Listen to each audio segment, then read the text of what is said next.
Rajim. Bismillahirrahmanirrahim. Assalamu alaikum, dear students. This is me, Miftahuddin, student based in 6th semester. And today our topic is about the importance of the pre-pregnancy diet. نو نن چې موږ خپل ټاپک سٹارټ کوو د پری پریګننسي ډایټ او دا شاندري سره کوم نیکسٹ لیکچر چې دی هغه هم ان شاء الله موږ په دې ویډیو کې کور کوو. نو راځو خپل ټاپک لا چې زموږ سره پری پریګننسي ډایټ څه ته وایي او د هغې امپورټنس څه دی. نو پری پریګننسي ډایټ refers to a nutritional intake and a nutrient store of a woman before conception. Conception دا خبر ما تاسو ته په پریویس سلایډ کې کړې وه چې what is conception. نو کانسپشن کې موږ دا خبرې کړې وه چې کانسپشن او پریګننسي زموږ سره یو څیز دی. ټیک ده چې د مور په خېټه باندې کله ماشوم وي دغې ته موږ څه وایو پریګننسي یا ورته کانسپشن وایو. ټیک ده نو اوس دلته زموږ سره ټاپک څه دی پری پریګننسي ډایټ. مطلب دا دی چې د پریګننسي نه مخکې کوم ډایټ مدر له پکاري دغه ډایټ ته موږ وایو پری پریګننسي ډایټ. دا زموږ سره refers to the nutritional intake and the nutrient store of a woman before the conception. کم nutritional intake چې مدر کوي before the pregnancy، مطلب د پریګننسي د اچیو کولو نه مخکې چې کوم ډایټ د مور له پکاري نو هغې ته موږ څه وایو پری پریګننسي ډایټ. Next is among sara good nutrition before the pregnancy helps to ensure a healthy pregnancy, safe delivery and optimal fetal development. اوس که ستا نیوټریشن چې دی هغه ګډ نیوټریشن وي د پریګننسي نه مخکې نو دا به ستا مدد کوي په څه کې په هیلدي پریګننسي کې. دا پریګننسي چې ده هغه به هیلدي پریګننسي، مطلب دا دی چې نه به مدر ته د دې رسکي او نه به پیټس ته د دې رسکي او سیف ډیلیوري به د هغې کېږي او بل اپټیمل پیټل ډیولپمنټ به کېږي. کوم چې پیټس ته کوم نیوټرنټس پکاري نو هغه به درته اویلیبل وي نو د ډیولپمنټ چې دی هغه به ښکلی کېږي. نیکسټ دی زموږ سره بلډ نیوټرینټ سټورز فار د پریګننسي. اوس پری پریګننسي ډایټ چې کله ته ورکې یو مدر له نو هغې کې زموږ سره بلډ نیوټرینټ سټور فار پریګننسي، دغه نیوټرینټس چې دي هغه سټور کېږي د څه لپاره د پریګننسي لپاره. نو بیفور د کنسپشن د مدرز نیوټرینټ سټور اسپیشلی پای کې زموږ سره د آیرن، فولیټ دی، کیلشیم دی او وټامین ډي ده. دا څیزونه چې دي دا سټور کېږي. صحیح ده د سټور نیوټرینټ دي. مطلب دا دی که دا موږ د پریګننسي نه مخکې یو مدر له ورکو نو دا چې دی هغه ځان سره سټور کولی شي. must be sufficient to meet the increased demand of the pregnancy. نو دی د انوایرمنټ چې دی هغه پریګننسي له څه کوي فیوریبل جوړوي. صحیح ده. if a woman begin the pregnancy already malnourished it's difficult to catch up during the gestation. که یو مدر ده او هغه د پریګننسي په ټایم کې زموږ سره malnourished شوه، مطلب دا دی چې د هغې نریشمنټ صحیح ونه شو، هغه مال نیوټریشن طرف ته لاړه، انډر نیوټریشن طرف ته لاړه یا اوور نیوټریشن طرف ته لاړه، نو بیا هغې لپاره دا هم مشکل دی چې په ګیسټیشن پیریډ کې هغه مطلب ځان نشي ډک کولی، مطلب دغه ډیفیکلټ ټو کیچ اپ ډیورینګ د ګیسټیشن. مطلب د دې خبرې دا دی چې په ګیسټیشن پیریډ چې دی هغه بیبي له ملک چې دی هغه صحیح نشي ورکولی. صحیح ده. او که ملک ورکوي نو هغه بیبي چې دی بیا به هغه شان ډیولپمنټ به نه کوي. ټیک ده. نو دا زموږ سره بلډ نیوټرینټ سټور فار د پریګننسي شو. نیکسټ دی زموږ سره سپورټ د پیټل ډیولپمنټ فرام سټارټ. اوس که چېرته یو پری پریګننسي ډایټ موږ یو مدر له ورکوو نو دا زموږ سره د سټارټ نه څه کوي پیټل ډیولپمنټ کوي. د سټارټ نه ځکه چې دا موږ پری پریګننسي پیریډ کې ورکوو که نه نو سټارټ نه چې دی دا زموږ سره څه کوي پیټل ډیولپمنټ کې هیلپ کوي. دا خبره ما تاسو پریویس لیکچر کې هم کړې وه چې کله زموږ سره دلته خبره دور نیورل ټیوب ډیپیکټ کړله یا دلته د سپینا بایفیډا خبره هم کړې ده، دلته سپینا بایفیډا. نو داسې کاري که نه کله چې موږ مدر ته چې دی هغه فولیټ کم شي یا وټامین B9 چې دی هغه کم شي د هغې د وجې نه زموږ سره نیورل ټیوب ډیپیکټ راځي. صحیح ده. NTDs ورته وایي.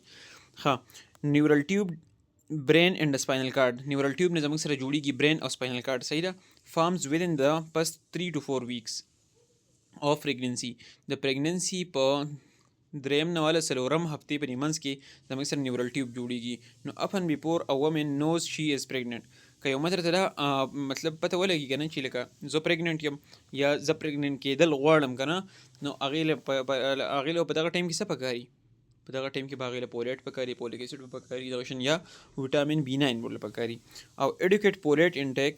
د فولیټ چې کله ته مطلب چې څونه ستا باډي له پکار دی هغه نیډډ اماونټ کې ته انټیک کې نو بیفور د کنسپشن پریوینټ د نیورل ټیوب ډیفیکټ. نو د دې مین کار څه دی چې دا نیورل ټیوب ډیفیکټ څه کي پریوینټ کی. ټیک شو.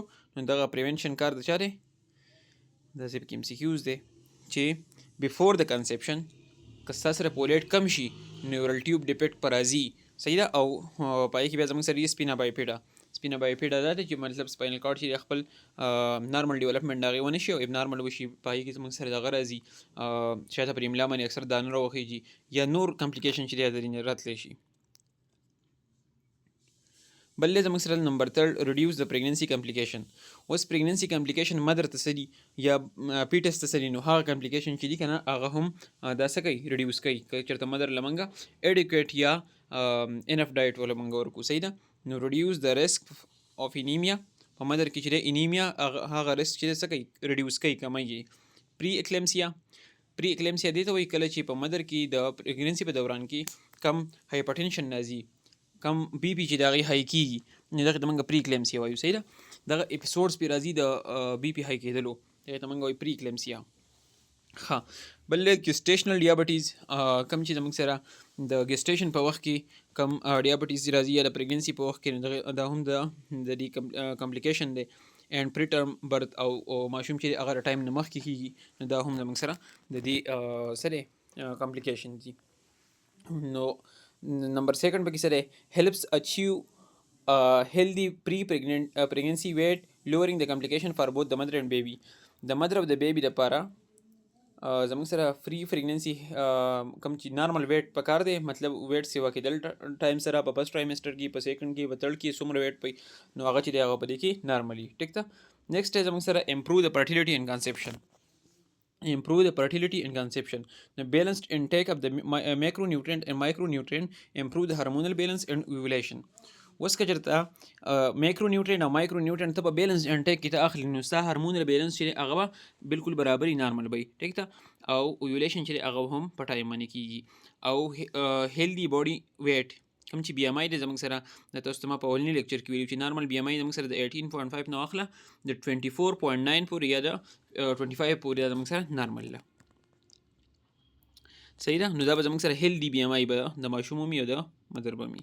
انکریز د لایکلیهود اف کنسپشن اینڈ ریډیوس د ارلی پریګننسي لاز، او ارلی پریګننسي لاز چې دی هغه څه کوي ریډیوس کوي. نیکسټ زموږ سره ریډیوس د ریسک اف لو برث ویټ ان انفنٹ مورټیلیټي. کوم چې انفنٹ مورټیلیټي کېږي، انفنٹ مورټیلیټي پېژنئ که نه، کوم چې انفنسي سټیج کې، کوم چې په انفنسي سټیج کې ماشوم چې دی د 1 کال نه په کمه باندې ماشوم مړ کېږي، دې ته موږ وایو انفنٹ مورټیلیټي. او لو برث ویټ دا دی چې کم نارمل ویټ د ماشوم په کاري تقریبا آی تھنک د 2.5 نه واخله د 4 kg پورې نارمل دی، خو دا به زموږ سره لو برث ویټ دا به 2.5 نه کمی. صحیح ده. وومن وذ پور پری پریګننسي ډایټ، که چېرته یو ښځه ده او د هغې پور پری پریګننسي ډایټ دی، نو آر مور لایکلی ټو ګیو د برث ټو لو برث ویټ. دا زموږ سره څه وایي د دې چې کوم ماشوم کېږي هغه به څه لو برث ویټ وایي. صحیح ده. بل دی زموږ سره who pays the higher risk of infection، د هغې له وجې نه به دې ته به انفیکشن راځي، سټنټینګ به ورته راځي، دغه شان ډیولپمنټل ډیلی به راځي. صحیح ده. ګډ فري پریګننسي نیوټریشن انشور د پلیسنټا اینډ پلیسنټا ډیولپ پراپرلی سپورټینګ د پیټل گروث. دې کې ایزي دې کې څه نشته داسې پوینټ. بل زموږ سره اسټبلش د هیلدي لایف سټایل هیبټ. اوس د دې سره سره چې کله تاسو پری پریګننسي ډایټ چې دی هغه مطلب برابري، نو هیلدي لایف سټایل چې دی هغه هم مطلب هغه د دې سره اسټبلش کېږي. صحیح ده. انکریج د بیلنس ایټینګ، ایټینګ چې دی هغه موږ څه کوو انکریج د بیلنس ایټینګ. بیلنس ایټینګ دې ته وایي مطلب چې څونه اماونټ اف انرژي اور کیلریز یور باډي نیډ، او هغه کیلریز چې دی هغه ته په خپل ډایټ کې اخلي، دغه ته موږ بیلنسډ ایټینګ وایو. صحیح ده. بل زموږ سره فزیکل اکټیویټي، ته هغې سره ایکسرسایز کې، دغه شان نور فزیکل ورک آوټ کې. صحیح ده. اینڈ اوایډنس اف الکوهول اینڈ ټوبیکو، او کم الکوهول چې خلک یوز کوي یا ټوبیکو ایټسټرا دا یوز کوي، نو دغه موږ څه کوو په دې ټایم پیریډ کې، په دغه کې په دې پریګننسي په دوران کې یا د پریګننسي نه مخکې دا موږ څه کوو اوایډ کوو. دیز هیبټس کنټینیو تھرو پریګننسي اینڈ پوسټ پارټم. د پریګننسي په دوران کې هم او پوسټ پارټم دې ته وایي چې کله ماشوم وشي افټر د ډیلیوري. صحیح ده. نو هغه پیریډ کې چې دی هم موږ دا هیبټ په څه کوو موږ کنټینیو ساتو. امپرووینګ د میټرنل اینډ انفنټ آوټکم، او د هغې سره سره به زموږ سره د میټرنل او انفنټ آوټکم چې کوم راځي هغه به زموږ سره صحیح هغه به امپروو کېږي. پریوینټ د انټر جنریشنل مال نیوټریشن. نو اوس زموږ سره چې کله یو ومن ده او هغه مطلب بیلنس ډایټ اخلي ډیورینګ د پریګننسي اینډ بیفور د پریګننسي، دلته موږ د خبره کوو پری پریګننسي. نو پری پریګننسي چې کله بیلنس ډایټ اخلي نو دا به زموږ سره انټر جنریشنل مال نیوټریشن چې کوم راځي د یو جنریشن نه بل جنریشن نه د بل جنریشن نه بل ته دا به زموږ سره څه کیږي پریونټ کیږي. نو a well nourished woman is more likely to have a healthy pregnancy and a well nourished child, helping break the intergenerational cycle of the malnutrition. اوس که چېرته یو مدر ده او هغه مطلب الریډي په مال نیوټریشن کې ده که نه، نو ته اول د هغه نیوټریشن پوره کړه او د هغې نه پس چې دی بیا تاسو داسې پلان وکئ چې اوس د دې نه پس چې دی دا بیا څه کوي پریګننټ کېږي به. ټیک ده، نو دغه انټر جنریشنل سایکل اف مال نیوټریشن چې دی دا به څه شي دا زموږ سره بریک شي. ښه جي نیکسټ ټاپک چې دی زموږ سره پریګننسي ډیورینګ ایډولسنس. اوس بعضې کلچرز او بعضې علاقې داسې که نه ریجنز داسې چې په هغې کې ډېر په ماشوموالو کې چې دی ودونه کېږي د جنکو. صحیح ده، نو دغه ودونه چې دي که نه هغې کې اصل کې کم کمپلیکیشنز چې راځي نو هغې باندې تاسو لږ په دې ټاپک کې چې دی لږ نظر یې پې اچولی. صحیح ده، لږ رڼا یې پې اچولې ده. نو ایډولسن پریګننسي چې دا هغه موږ ووایو چې ایډولسن پریګننسي چې دا کم ټایم سره ریلیټډ ده. صحیح ده. نو adolescent pregnancy refers to the pregnancy in girls aged د 10 نه واخله 19 years پورې. نو دا خبر یاد وساتئ چې کله د 10 نه واخله 19 years وي نو په دغه پیریډ کې دغه پیریډ ته موږ وایو adolescent period. او په دغه ټایم کې چې کوم پریګننسي راځي پریګننسي اچیف کېږي نو هغه پریګننسي ته موږ څه وایو adolescent pregnancy. ټیک ده.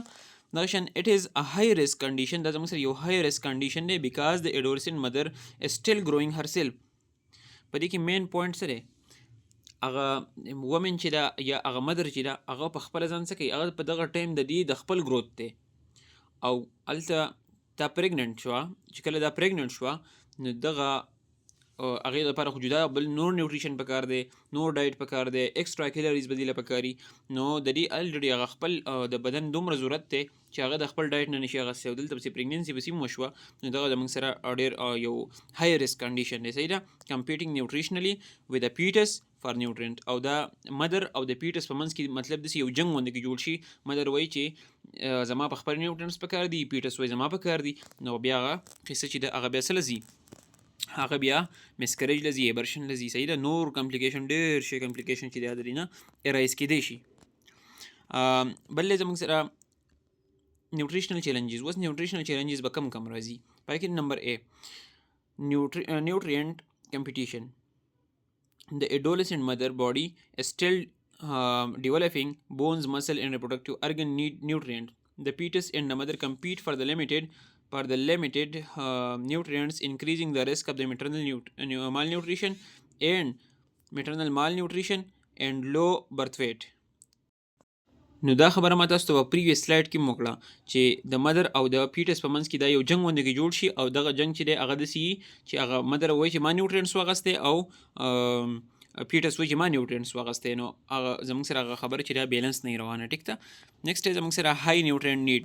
اوس های نیوټرینټ نیډس پای کې زموږ سره څه راځي؟ ایډولسنټ له خو ایکسټرا کیلریز پکار دي، پروټین پکار دی، دغه کیلشیم پکار دی، آیرن، زنک اینډ فولیټ کمپیرډ ټو د ایډلټ پریګننټ وومن. صحیح ده. یو ایډولسنټ چې دی یو ایډولسنټ یو ایډلټ دی. ځان په دې کانسیپټ باندې پوه کړئ. ایډولسنټ چې دی چې کله ستا د 10 نه 19 year پورې دلته ستاسو په سلایډس کې ورکړي دي نو دا به تاسو دغه رینج په یاد ساتئ.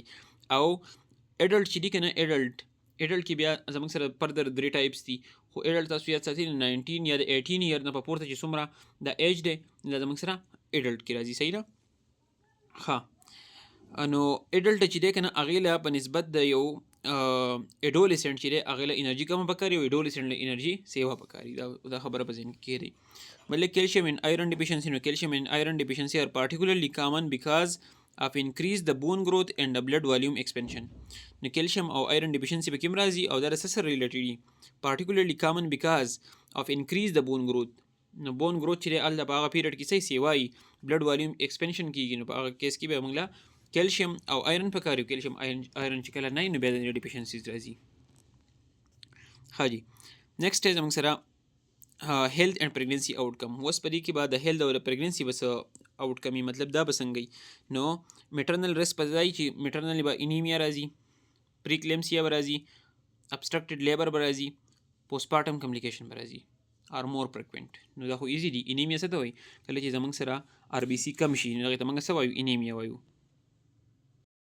او پری اکلیمسیا څه ته وایي دا هم تاسو ته ووایي که نه چې پری اکلیمسیا زموږ سره هر هغه کنډیشن دی چې کله مدر چې دی پریګننټ وي او د هغې بلډ پریشر چې دی هغه های کېږي د بلډ والیوم د وجې نه یا د نور څه ریزنز د وجې نه هغې ته موږ پری اکلیمسیا وایو. صحیح ده. ابسټرکټډ لیبر به څه ته وایي؟ ابسټرکټډ لیبر دا دی چې کله زموږ سره ډیلیوري کېږي ډیورنګ د ډیلیوري دا ډیلیوري زموږ سره ابسټرکټډ دی لیبر چې دی هغه ابسټرکټډ دی بای د هغې ډېر شی ریزن دی هغې ته نه ځو خو ابسټرکټډ لیبر به postpartum complication after delivery چې د مدر ته هم complications دي پیټس ته هم. صحیح ده. the pelvis may not fully developed increasing the risk during the childbirth. نو په دې کې د مدر د pelvis چې دی که نه هغه فولي ډیولپ نه وي ځکه چې دی خو له خپل دغه ایج ته نه دی رسېدلی ایډلټ ایج ته نه دی رسېدلی په ایډولسن سټیج کې دی هغې له خپل مطلب له خپل ډیولپمنټ نه شوی نو په دغه کیس کې دغه زموږ سره یو کمپلیکیشن یو رسک چې دی هغه د څه لپاره راځي د چایلډ برث لپاره. بل زموږ سره infant risk. اوس infant risk پسې نو babies are more likely to be preterm. بیبي به زموږ سره صحیح دا به preterm وي مطلب د خپل ټایم نه کم 9 میاشتې ټایم چې دی د هغې نه به دا په کمه باندې پیدا کېږي. لو برث ویټ که ماشوم وشي د هغې ویټ په څومره هغه به کم وي. صحیح ده. ار stunted یا به چیت پي. صحیح ده. higher rate of infant mortality and developmental delay are reported. او د دې سره infant mortality چې دی دا سره هم صحیح هاي کېږي. ټیک شو. او ډیولپمنټل ډیلی چې دی دا پکې هم راځي. ډیولپمنټل ډیلی دا دی که نه که پر ایگزامپل زموږ سره خو نارمل دغه خبر دا دی چې اول انفینسي ده بیا پسې ورپسې خپل سټیجز دي د دې که نه انفینسي ده بیا په اخوا باندې ټاډلر دی فری سکول دی سکول ایج دی که نه نو هغه ډیولپمنټل ډیلی به داسې چې دی به د انفینسي هغه کارونه چې دي هغه به دی به څه کوي بیا کم مطلب مایلسټون چې دی په انفینسي کې اچیو کوي نو هغه مایلسټون به دی بیا ټاډلر ایج ته به وځي یا به دغه شانتي پری سکول ایج ته به وځي نو دا زموږ سره ډیولپمنټل ډیلی پکې راځي. بل سایکو سوشل اینڈ اکنامک فیکٹر. اوس سایکو سوشل او اکنامک فیکٹر په دې کې څه رول ادا کوي؟ نو ایډولسنټ مدر افن پیس لیمیټډ ایجوکیشن هغې ته لکه مطلب لکه د وړو قلارول ول نه ورځي لا پوه شوې سمپل خبره دا ده. او دغه شانتي د ځان د خیال ساتلو ایجوکیشن د هغې سره نشته لیمیټډ ایجوکیشن دی. دغه شان پاورټي اینډ لیک اف اکسس ټو هیلث کیر د پاورټي د وجې نه د لیک اف اکسس د وجې نه هیلث کیر ته مطلب هغه هاسپټل ته نشي تللی یا دغه مطلب د تلو لپاره مطلب غریبي ده دغه ورسره نه که نه پیسې میسې ورسره نه فور فیملی اینډ سوشل سپورټ فیملی ورسره سپورټ نه کوي. صحیح ده. او دغه شان سوشل سپورټ ورسره نه مارګري وغیره دا ورسره سپورټ نه کوي. دیز فیکټر ورزن د نیوټریشن اینډ هیلث آوټکم فار د بوت د مدر اینډ چایلډ دا د مدر او د چایلډ د دواړو دپاره زموږ سره یو ورزن فیکټر دی او دا زموږ سره هیلث آوټکم څه کوي ښه ورس کوي ښه خرابوي. او انټر جنریشنل امپیکټ به دا چې مال نریشډ ایډولسنټ مدر آر مور لایکلی ټو have the malnourished children continuing the intergenerational cycle of the poor health and poverty. او د دې سره سره زموږ سره که malnourished adolescent مدر وي نو دغه مدر چې دا به زموږ سره malnourished children به دې راځي او د هغه children به بیا نور چې کوم هغه لوی شي او د هغو children راځي هغه هم زموږ سره صحیح malnourished به صحیح ده. او دا زموږ سره دا یو سایکل چې دی intergenerational cycle of poor health and poverty چې ده دا به زموږ سره مخې ته رواني. ټیک ده. نو دا موږ له پکار دا ده چې میرج چې دی یا واده چې دی یا پریګننسي اصل کې زمونږ مین دغه سره دی دلته پریګننسي. نو پریګننسي چې موږ پلان کوو نو هغه پریګننسي پلانینګ موږ له داسې پکار دی چې افټر د ایډولسنټ سټیج مطلب په ایډلټ سټیج کې. ټیک ده. ها نیوټریشنل ریکمنډیشن نو فار ایډولسنټ پریګننسي اوس که چېرته ایډولسنټ پریګننسي کېږي نو د هغې دپاره زموږ سره انرژي به څومره پکاري لکه پروټین به څومره پکاري آیرن دا لیول چې دی دلته ورکړي دي انرژي چې دی هغه به 300 کیلو کیلوریز پر ډے حساب به پکاري. پرپز د دې دا دی چې سپورټ د گروث اینډ فیټل ډیولپمنټ فیټل نیډز. او بل زموږ سره پروټین نو پروټین کې زموږ سره سری 1.1 ګرام پر کے جی پر ډے مطلب دا دی که یو کس دی هغه زموږ سره د زه وایم چې 5 کے جی که نه 5 کے جی خو مدر نشي کېدی خو زه به 50 کے جی واخلم 50 کے جی باندې بیا ټیک شي. 50 کے جی له به بیا تاسو څه وکړئ دغه 50 کے جی د مدر وزن شو 1.5 ګرام پر کے جی دی نو د 1 کے جی دپاره 1.1 شو نو د 50 دپاره به څو شي نو 50 له په 1.1 کې ضرب ورکړئ او بیا پر ډے په حساب بوله هغه ورکوئ. صحیح ده. ښه پروټین خو شو بیا د آیرن د زموږ سره 27 ملي ګرام پر ډے. صحیح ده. او دا د سره لپاره ورکوي چې انیمیا چې دا زموږ سره پریوینټ شي دغه شانتي کیلشیم نه، نو کیلشیم د 1300 ملي ګرام پر ډے په حساب ورکوي میټرنل بون گروث لپاره او بل پیټل سکلیټن لپاره. پولیټ چې دا موست امپورټنت دی، دا خو ماته په هر ځای کې ویم. پولیټ از used to prevent the neural tube defect او دا بل 400 نو واخله د 600 مایکروګرام پر ډے په حساب سره ورکوي. دغه شان زنک اند وټامین ډي چې دا په اډوکیټ لیول کې پکار دي او د کار پسې کوي نو ایمیون اند بون هیلث، ایمیون سیستم اند بون هیلث. بل زموږ سره strategies to support strategies پر سپورټ. نو اوس د سپورټ لپاره زموږ سره کوم strategies چې دی هغه پکار دي که چېرته اډولسنټ ګرل چې دی هغه زموږ سره څه وکړي، هغه زموږ سره پریګننسي اچیو کړي. نو نیوټریشنل ایجوکیشن موږ له پکار دی چې نیوټریشنل ایجوکیشن ورکړو. سپلیمنټیشن پروګرام فار د اډولسنټ ګرل د هغوی لپاره موږ داسې پروګرامز چې دی هغه ارینج کړو چې په هغو کې څه وکړي، سروې موږ داسې وکړو، داسې سیمینارز ارینج کړو، داسې پروګرامز ارینج کړو چې هغې ته په دې کې موږ څه ورکړو، ایجوکیشن ورکړو. صحیح ده. ډیلیینګ د ارلی میریجز اینډ پریګننسي موږ له پکار دی چې خلک په دې خبره باندې پوه کړو چې زر زر ودونه نه کوي، د وړو ماشومانو ودونه نه کوي، او بیا هغه چې دی چې واده وشي نو ظاهر خبره ده بیا خو پریګننسي به راځي که نه تھرو د کمیونټي ایجوکیشن. بل ایکسس ټو د پرینیټل کیر اینډ آیرن پولیټ سپلیمنټیشن. بیا که چېرته زموږ سره داسې کیس راشي چې اډولسنټ سټیج کې زموږ سره پریګننسي راغلي که نه، نو موږ له پکار دی چې پرینیټل کیر ته چې دی هغه بیا ایکسیز وکړي چې څومره اماونټ کې دله څومره یو څیز پکار دی نو هغه چې دی بیا دی څه کړي انټیک د هغې وکړي. صحیح ده. دغه شان دی آیرن پولیټ سپلیمنټیشن له موږ ورکړو. سکول فیډینګ اینډ اډولسنټ هیلث پروګرام ټو امپروو د پری پریګننسي نیوټریشن او پری پریګننسي چې کوم نیوټریشن پکار دی هغې لپاره موږ پروګرام چې دی هغه ارینج کړو او دغه موږ امپروو کړو. صحیح ده. نیکسټ بس دغه زموږ سره سلایډز وو. ننني لیکچر کې هم د چا څه کوېسچن وي تاسو کمنټ کې هغه کولی شئ. تھینک یو سو مچ.